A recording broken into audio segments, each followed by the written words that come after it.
People often talk about the times in their life where things changed, and I just realized that I'm living in the aftermath of mine. I used to own a academic life coaching company. The company was called She Rocks at College. In that company, I used to tell the story of how I had failed out of over 7 classes in college and was told by my academic advisor that I would never make it in the medical field, that I would never become a doctor, and how after that conversation, I immediately changed my major. And then I had a moment where I realized that if I could learn how to walk and talk, I could learn how to become a good student. And I had 2 white male mentors in the major that I had switched into that, opened my eyes to all the different ways that I could accomplish and achieve what it is that I wanted. I initially wanted to become an OBGYN and deliver babies, and then instead I went the nursing route. I went the midwifery route, and how I spent an entire summer learning how to learn, learning how to study, learning how to manage my time, learning all the skills that I lacked at the time so that I could, get into a midwifery school and all of those things. And it was through that path that I started to share my journey on YouTube of nursing school, of becoming a good student and what that process was like and all of the things. And out of that experience was birthed my company, She Rocks at College, and the programs that came with that. Back then, my program was called Study School, and I was really helping college women with their study skills. And then as I started to go through my personal growth journey that started after that conversation with that advisor, I started to realize how much of our success is dependent on, 1, our emotional capacity, and 2, our mindset, how we think about ourselves, our identity. And I had read, this is back in 2017, 2018, Dr. Joe Dispenza, How to Break the Habit of Being Yourself. I was studying under a woman called Brooke Castillo, who was really teaching us how to use this concept called the model to understand how our thoughts create our feelings create our actions create our results, or the experience it is that we have in our life. I was at that point 11, 12, 13, 14, 15, 16, 6 years into law of attraction work and divine feminine wisdom. And I was incorporating all of these things into my program, into the work that I was doing with these women in college. And the more I talked to these women, the more I had conversations, and a majority of them were Black women, were Latina women, were women who were minorities in one way, shape, or another. And the common thing that kept coming up over and over and over again was that they just didn't believe in themselves. They didn't believe that they were the type of woman who could have what it is that they wanted. At the time, it was someone who could earn good grades, someone who could graduate college, someone who could make something of their life. And the pathway that they just happened to be on to make something of their life at the time was college. And the deeper I got into this work, the more women that I worked with in my career. I have helped in my programs and the things that I created have helped over 600 plus women in college at that time, because that's what I was focusing on. That is the thing that kept coming up, was this just lack of belief. And so I was realizing this and doing way more work on mindset and emotional intelligence. And I started to bring that work out into the forefront instead of doing it just behind the scenes with the women that were already in my program. And I remember the moment where the name, the new brand name for the program that used to be called Study School came in, and it was Educated, the art of becoming a good student. And that moment happened sometime in May or June of 2021. I immediately hired my brother's girlfriend to do a photo shoot for me. We did this whole photo shoot, and I remember thinking, things are never going to be the same after this. This program is going to change everything. It's going to be in every single college and university, all of these things. And I had spent months, thinking about launching this program and putting in a lot of content and free events and different things like that to promote the launch of this program. The time came for the program to launch, and crickets. I had launched, been sending emails, been talking about the program for months and months and months, for weeks. I was going through what people call a launch, which is where you're like heavily promoting and marketing the program. And at the end of that launch period, when the program was meant to then begin a few days later with this 3-day virtual live event that I was calling the initiation at the time. And again, this was back in 2021. I had one woman sign up. One woman. And my goal was 50 women. I remember sitting on the couch, nervous, to have this conversation with my husband about the fact that only one woman had signed up to this program. And the reason why this is so significant is because at the time, I had my one-on-one coaching was sold out. I had women that I had been working with in the previous iteration of the program, and like money was coming in. And I was, making anywhere between $5,000 to $7,000 a month through this company. But I was investing it all back into coaches to help me with my own mindset, to business coaches that were helping me with like marketing and figuring out how to talk about my offers, and also money that I was spending because I wanted to be part of, the cool girl club. I wanted to be seen as somebody who was successful, and I wanted to be in the energy and the frequency of other women who were doing similar things to me, which is running their own business and making a lot of money. And so even though I was bringing in money into the company, that money was being reinvested back into the company, which means there wasn't money coming into our personal bank account outside of the money that my husband was making through his job. And we were struggling financially. We were, there just wasn't enough money. We were literally living off of one paycheck, and it was like not even paycheck to paycheck because my husband was putting things on credit cards. This is all unbeknownst to me, right? He was holding that piece of it to himself, but was also at the same time communicating to me, hey, we are struggling. What is going on with your business? How come there's no money coming in? And there was money coming in. It just wasn't coming into our bank account because I was reinvesting it all back in. And so anyway, I sat down and I had this conversation with my husband, and he lost it. And by lost it, I mean, he started to, all his fear came up. This fear of like, we're never going to get out of this financial hole. I'm under all this pressure. We have this new baby because, we had a 1.5-year-old daughter. He's like, I am not able to keep up with the bills and what's happening and all these things. And I didn't know how deep in it we were at the time. When he's saying this to me, I'm just thinking like, oh, we're just living paycheck to paycheck. I didn't have any idea that there was like mismanagement of money going on, not on like his part, but just we weren't having conversations, like real conversations where we were looking at our money and like, deciding not to eat out, or like me not getting my nails done, or, whatever it was. That conversation, what the conversation was, essentially his fear coming up and being projected onto me, which was valid, right? Everything that he was feeling and experiencing was valid, and his expression of it was valid with the tools that he had at the time and also what we're taught in society. And so what came out was a version of, I'm the one that's like creating all of this, because if I would just go back to nursing, or if I would just go and get a part-time job while my business is like picking up, then we wouldn't be in this financial situation. And when those words came out of his mouth, those words of pain coming out of the pressure that he was feeling to provide for our family as a man, and feeling like he was unsupported, feeling like he didn't have, we weren't a team, we weren't working as a team, how it landed in my body, and what my mind and my body heard was that I needed to choose between running this business or being a stay-at-home mom, or like being like other moms. Like, because one of the things that he said is that, I kind of wish you were like the wives of some of my other friends who put their career on hold until the babies were in school. Now, this man knows me. This man knows that has never been what I have wanted. And it's not what he wants in a woman either.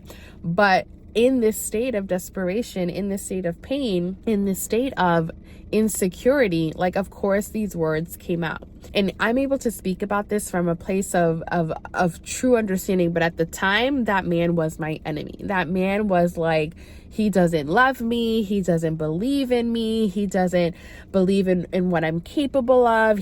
I'm just this horrible woman, and he doesn't really want to be with me. And like, that was what was going on internally for me when this conversation happened. But that moment, that conversation was one of those, my life will never be the same after this moment that I didn't realize was one of those moments, but it was.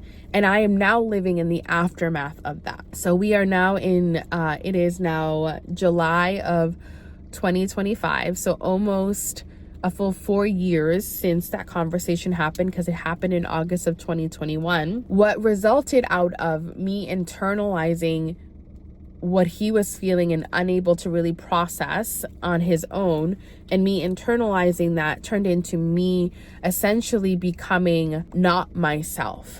I went into this performance of, first it was like, I'm gonna prove him wrong, and I like ignored what was happening for him. I like completely shut down to him, and I decided that he was enemy number one, and that he was the thing that I needed to fight.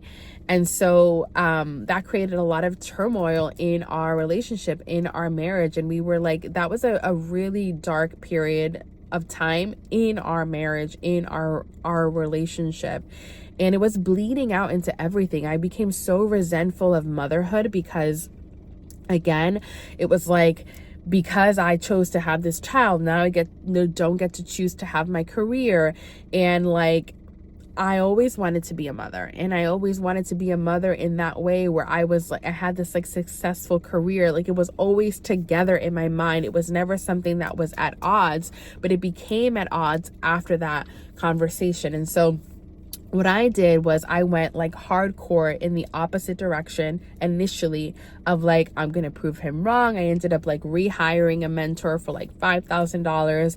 I joined this other mastermind because all of these white women were telling me, you just like need to be around other people. Like, if you want to be one of those, because I kept saying at the time, like, I don't understand why the shit that I'm doing, the things that I'm helping with, the content that I'm putting out, it's so much better than like all of these other women. And yet we weren't in the same industry, so it wasn't like we were competing against each other. It was just more so of the sense of like, my shit is really good, and I put so much time and effort and blood, sweat, and tears, and I actually care, and like, my stuff isn't fluff. I'm actually teaching real skills and doing all this stuff, and it's not working. And I see all these white women who are just frolicking in Paris and are frolicking to and from and are not giving a damn and just so willy-nilly about their content, about their programs, and they're making millions of dollars. They're making hundreds of thousands of dollars, and I'm struggling. And so they're like, well, you can be the one that like breaks through. You can be like, because I'm like, there are not any black people who are doing this. I don't see them succeeding. And they're like, well, be the one, put yourself in the room. So I put down another $5,000 to be in another mastermind, who's with the total amount of that mastermind would have been $18,000. And so putting us like deeper in a financial goal, I had hid all of this from my husband, just put it on like random credit cards. By the way, we were debt free at the time, and so I just racked up credit card debt, hidden, because I'm gonna prove him wrong. Like, he can't help me, he can't support me, then I'm just gonna do it on my own. And you just watch was my mentality on the outside initially. Internally, what was actually happening was this identity of someone who is always on the verge and never makes it. Someone who is always disappointing people. Someone who can't figure it out what was actually playing. That was the identity that I was actually operating under. Even though on the outside it looked like I was going for it, inside I had given up. Inside, I didn't believe. Inside, things were done. And so slowly over time, I started to, what we call self-sabotage, but it was actually self-protection that was happening, because I grew up in a society, if you were a woman, you were also socialized like this, that our greatest value comes from being a mother, comes from helping other people. And here I am, like, hurting my family. Here I am not being a good mother because I'm choosing to grow this business over my family, because I'm choosing, to invest all our money instead of like helping our family, because I won't go get a nursing job and like put my dreams on hold so that our family could be better. And so I wanted to be a good mom. I wanted to be a good wife. And because I wanted those things, I gave up internally to be those things, because that was like the value system that was running. It was a societal viewpoint of that value system, because growing up, I always knew I was going to be a mother, and I always knew I was going to have an incredible career. I didn't really think about great love, always desired it, but like the two things that I knew for sure was going to happen was I was going to be an incredible mom, and that I was going to have an incredible career. Those things always went together. They weren't at odds for me. They are at odds in society, and that's a society that I grew up with.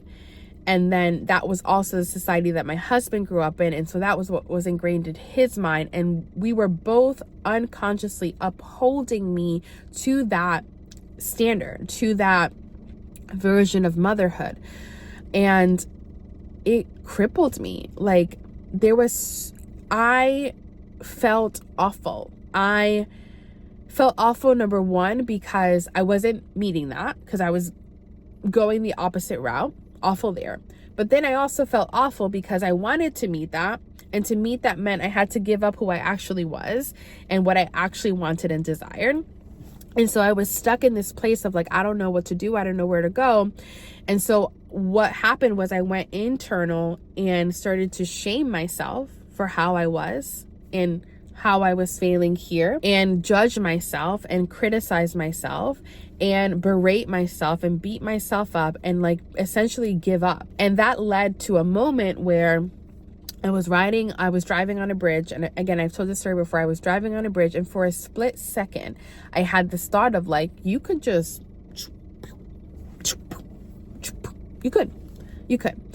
And the moment that thought came into my mind, I was like, but I don't want to die. Like, I don't want to, this sucks. And like, maybe people would be better off without me, but I don't want to die. So I called my childhood best friend, and I was like, listen, this is what's going through my mind right now. Can I come over? I drove over to her house. I cried. I spilled out everything that was happening inside of me that nobody knew, all the stuff that was going on within my marriage, all the stuff that was going on within my business.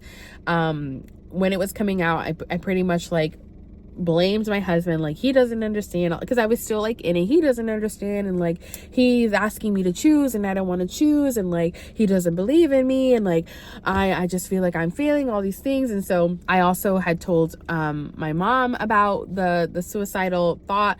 I had told my sister about it. I had told my dad about it. I just let everybody in at this moment except my husband, because he was enemy number one at the time. What transpired after that moment, and after those, so it was like the conversation happened in August. All of the stuff that was happening in between like us like not really seeing eye to eye, me like, enrolling into all these masterminds happened shortly after that. So like maybe September, October, the mastermind I think started in November. And then by January of 2022, I had left that mastermind because some things had gone down and it just wasn't a good fit. But I was already like 13K into the mastermind or something like that. So I spent an entire year like going through this intimacy journey where I was looking at every single area of my life. I looked at my finances and money. I looked at my relationship, mainly my relationship with my husband. I looked at my business, and then I looked at my relationship with myself and to myself. And what I uncovered and discovered during that year where I did not hire any mentors, I put everything on the table, and I had this moment of like, if I'm going to continue. I cannot continue doing life like this. So everything went on, quote unquote, the chopping block. And I only picked up what I would pick up now. If I were to create my life from scratch, what would I still want in it? And I picked up being a mother. I picked up my relationship with my husband because I do really like the man. I picked up the relationship. I wanted to be in the relationship. I knew I wanted to be an entrepreneur. So I picked up running my own business, but I did not pick up the business that I had, which was She Rocks at College. And that was it. Those were like the three things that I wanted in my life that I would pick again. That year passes and I'm doing a lot of deep internal work. I'm working with rapid resolution therapist. I'm doing a lot of my own emotional work and processing, looking through all of my life, using the tools that I had at the time, which were emotional freedom technique, using the model, which was developed by Brooke Castillo, which is a way of just like, it's sort of like CBT therapy, thoughts, behaviors, actions, etc. Just looking at like, what was the narrative that was playing in my mind? And at this time, I had picked up a part-time job coaching inside of someone else's company to bring in some additional income. This woman is somebody who teaches about socialization, teaches about the patriarchy, teaches about feminism, and all of the societal conditioning that women receive, how that shapes how we think, how it shapes how we look at life, how it shapes the things that we do and the things that we don't do, and how that limits us as women, and how we then internalize all of that and oppress ourselves. Because I was working for this company, I was going through all of her courses because I was coaching within her company and I was learning about all these systems. And these are things that like it happens, like racism exists, like sexism exists, homophobia exists, like these things exist, especially if you are in a Black and brown body. It's like you live it every single day. But I didn't understand the historical context of it. I didn't understand that these were actual systems in place, that it was done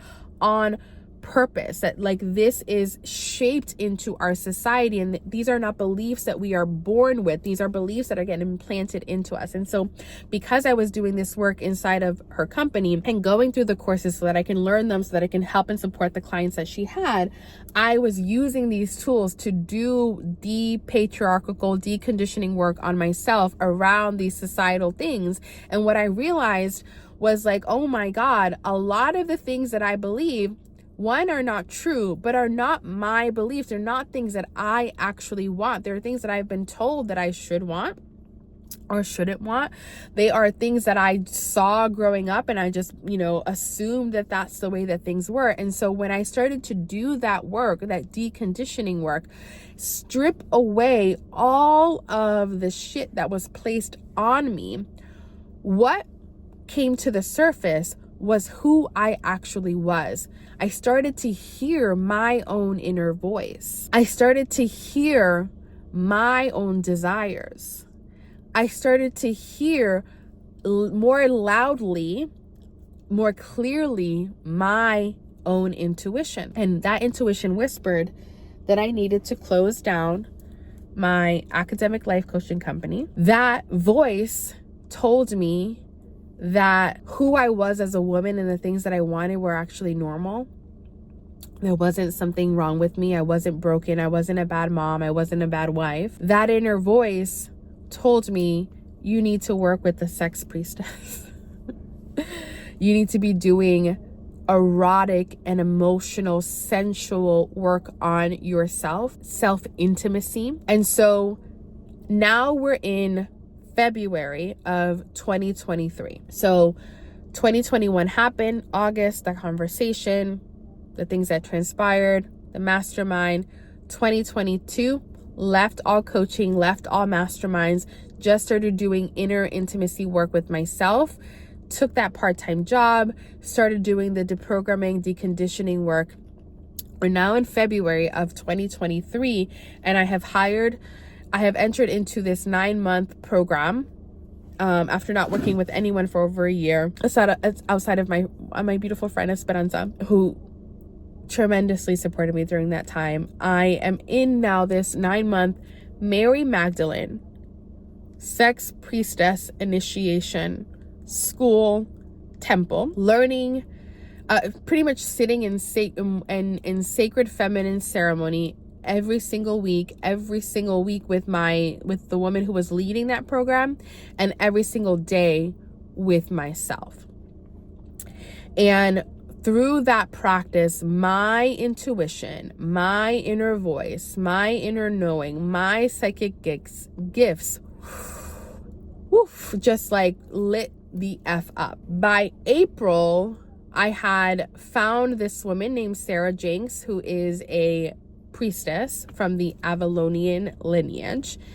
And in May, I had attended my first in-person sacred feminine ceremony. And my life has never been the same. And I right now am living still. And when I'm saying this is because I am co-creating. I'm so conscious of what is happening, of the trajectory that my life is taking, of the direction that I'm being led in. And the thing is that I can only see so much in front of me. I don't see the big picture of like the how and the details. I could feel my essence. I can feel that future version of myself. I can feel and sense and deeply connected to my higher self and why she chose this life and why I'm going through all of the things that I'm going through. It's all on purpose and intentional. And while I can't see like the end game fully, right? Like when I say that, I mean like the itty bitty details of like how I'm going to get there. I know who I am in that future version of myself. I could feel her. And so she's leading and she's showing me like the next step that needs to happen, right? And so she presented to me that I needed to take this director of program position within the company. So move out of the part-time coach position, move into this position of the director of programs, because there was there was a lesson and something for me to learn there, specifically about power dynamics, about relationships, about leadership.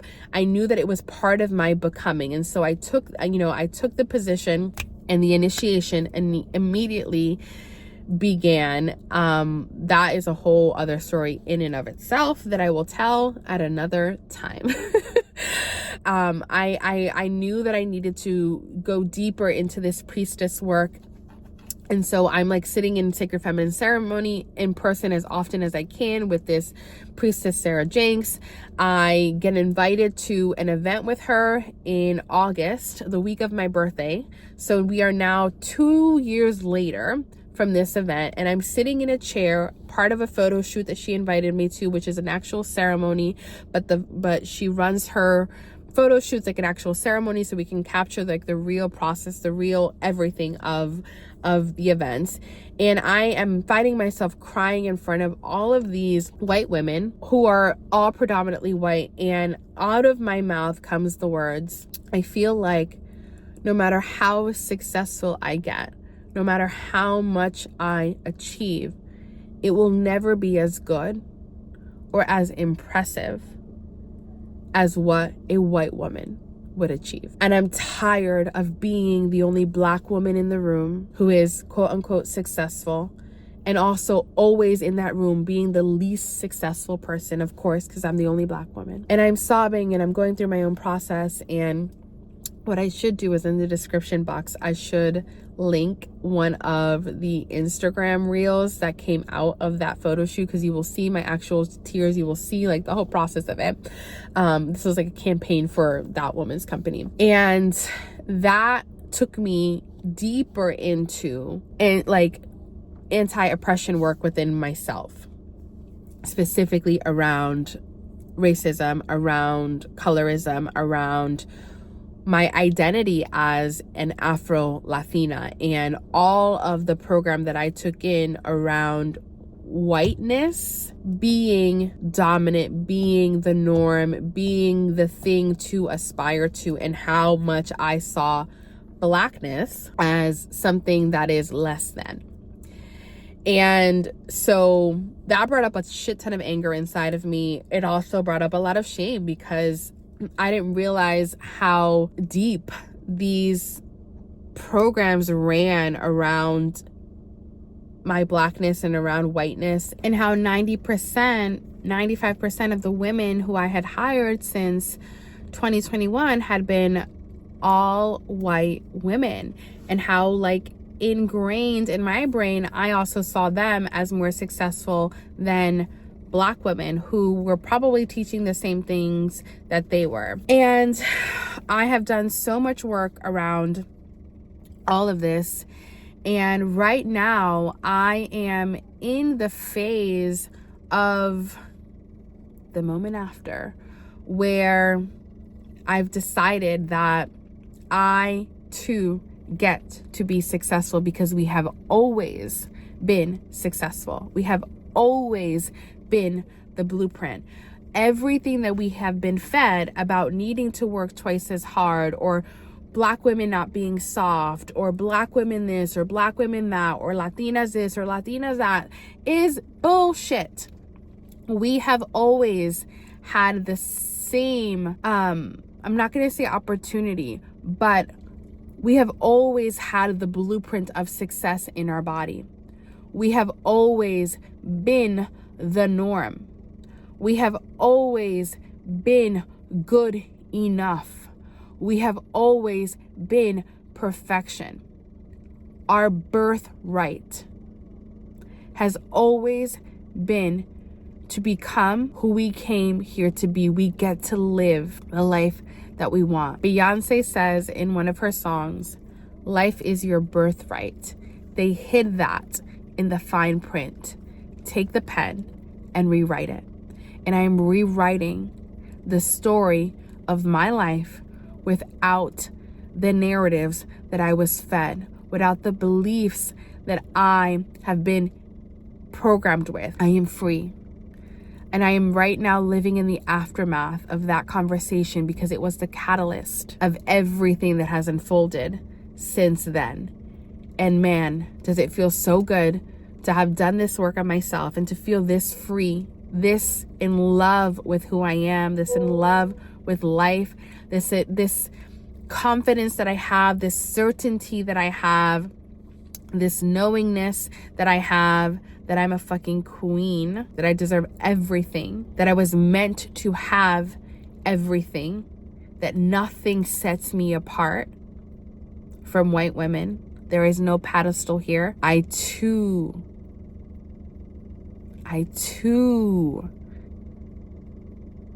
get to have the life I was promised. And not promised by society standard, because by society standard, they wouldn't give me anything.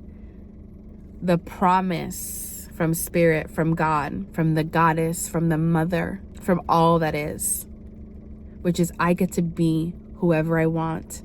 I get to experience whatever I want. I am not limited in this lifetime. And that is the work that I have been doing behind the scenes with women since my initial company, She Rockstar College, started.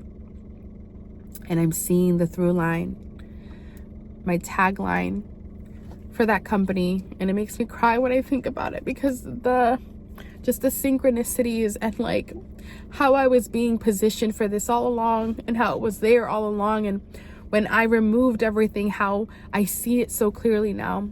It was, you are smart enough, you are capable enough, and you are worthy enough of college and life success. It has been there the whole way through. I do this work so deeply with women, and I'm so grateful for the wisdom that my spirit team, my guides, my ancestors, the goddess has revealed to me, these ancient feminine practices that are helping women to return to their wholeness, to return to their original blueprint of pure potentiality, the original blueprint of abundance. And when I speak of abundance, I'm not speaking of monetary abundance.